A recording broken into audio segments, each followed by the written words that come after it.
बाहेरचं खाणं कधी आपल्याला ना सशक्त बनवू शकत नाही का, तर त्याच्यात खूप साऱ्या गोष्टी ॲड असतात. म्हणजे काय का पहिलं काही कॉम्बिनेशन असतात, तर ते कोणते कोणते कॉम्बिनेशन आहे, तर पहिलं शुगर, सॉल्ट आणि ऑइल ह्यांचं एक कॉम्बिनेशन वेगळं असतं. त्याच्यानंतर प्रिझर्वेटिव्ह, कलर आणि इसेन्स जे काय असतील, तर यांचं एक कॉम्बिनेशन वेगळं असतं.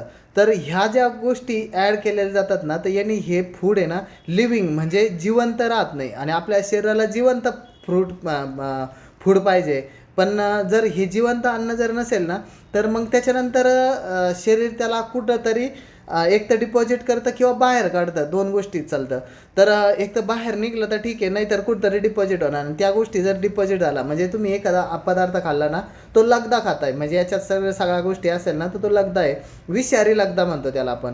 विषारी लगदा खाल्लाय आणि मग त्याच्यानंतर शरीरात तो कुठंतरी जाऊन स्टोअर झाला, तर त्याचा इफेक्ट कुठं ना कुठं काहीतरी होणारच आहे.